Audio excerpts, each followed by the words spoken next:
کی ہے۔ بیت اللہ کا حج، ایک بات ذہن میں رکھو، بندے پر حج فرض ہے جس کے پاس تین چیزیں موجود ہوں۔ نمبر ایک، آنے جانے کا پرامن راستہ اس کو میسر ہو۔ نمبر دو، آنے جانے کا خرچہ اس کے پاس موجود ہو۔ نمبر تین، جب تک یہ وہاں حج پہ رہے گا ان دنوں میں پیچھے گھر والے کھاتے پیتے رہیں گے، بھوک نہیں مریں گے، اس کے اوپر حج فرض ہے۔ زندگی میں ایک بار حج فرض ہے۔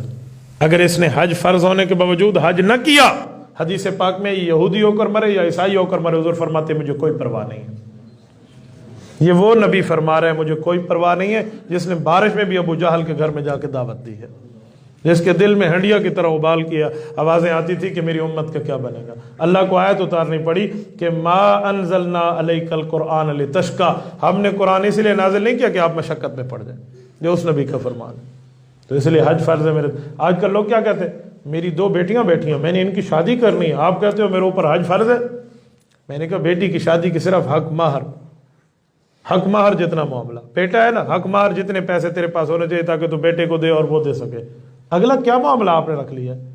حق مہر سے بڑھ کے جرے ایران توران دے اورلم پرلم والے خرچے، یہ شریعت کی شرعی خرچے نہیں ہیں۔ حق مہر کی رقم نکال لیں، باقی جتنا بنتا ہے، اگر اس پہ حج کا معاملہ پورا بنتا ہے تو آپ کے اوپر حج فرض ہے، حج کریں۔ بعض لوگوں پر حج فرض ہوتا ہے وہ عمرہ کر لیتے ہیں۔ اس کی مثال ایسی ہے جیسے کہ کوئی صبح کی نماز پڑھنے آئے اور 2 نفل پڑھ کے چلا جائے۔ تو جو صبح کی نماز فرض پڑھنے آئے، فرض نہ پڑھے اور 2 نفل پڑھ کے چلا جائے، اس نے کون سی نماز پڑھی ہے؟ تو جس پر حج فرض تھا یہ حج کے بجائے عمرہ کر کے آ گیا، تو اس نے کون سا فرض ادا کیا؟ اور بعض لوگ سمجھتے ہیں کہ ہم نے عمرہ کر لیا تو اب حج فرض ہو گیا۔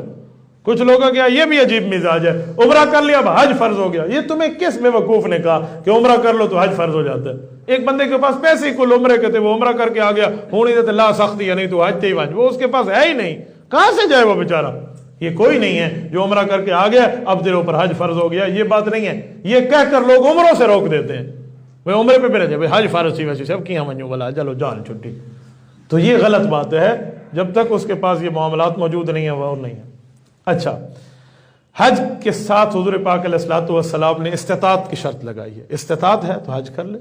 حج جب بندہ کر کے آتا ہے نا، جیسے ماں کے پیٹ سے پیدا ہو تو کوئی گناہ نہیں ہے، حضور نے فرمایا رجا کا یومی ولدتہ امہ، یہ ایسے لوٹے گا جیسے آج اس کی ماں نے اسے جنا ہو، آج اس کی ماں نے جنا ہو۔ ساری دنیا کی کمائی ہوئی دولت لگ جائے نا اور یوں گناہوں سے معافی کی سرٹیفکیٹ ہمیں ہاتھ میں مل جائے، یہ سودا بہت سستا ہے، بہت سستا ہے۔ زندگی میں کتنی غلطیاں، کتنی خطائیں، کتنے گناہ، کتنی نافرمانیاں کی ہیں، کیا پتہ، کوئی حساب ہی نہیں پتہ۔ بغیر حساب کتاب کے ہم نے اتنی نافرمانیاں کر لی ہیں، اور ہمارے پاس یہ آپشن موجود ہے کہ آپ حج کر لیں، حج مقبول اور مبرور اللہ بنا دے، حج ہونا چاہیے، آپ کو سارے گناہوں کی معافی مل گئی ہے، ہمیں اور کیا چاہیے جان، اور کیا چاہیے؟ کہتے ہیں حج والے دن یوم عرفہ میں جب حج ہو جاتا ہے اور لوگ بخشے بخشائے لوٹ رہے ہوتے ہیں، شیطان اس دن جتنا روتا ہے اتنا کبھی نہیں روتا کہ ہائے یار کیا ہو گیا، ہائے کیا ہو گیا، میں نے کیا کہا، کیا کیا کیا اس سے نہیں کروایا۔ آج یہ بندہ حج پہ آ گیا اور اللہ سے معافی مانگ کے جا رہا ہے اور بخشا بخشایا جا رہا ہے، میری کمائی تو گئی نا۔ تو میرے دوستو، حج بہت بڑی چیز ہے، جو نہیں گیا نا وہ ترستا ہے، جو جا کر ہو آیا ہے نا اب وہ تڑپتا ہے، جو جائے نا دیکھنا تو پھر پتہ چلتا ہے کہ اسے کیا کہتے ہیں۔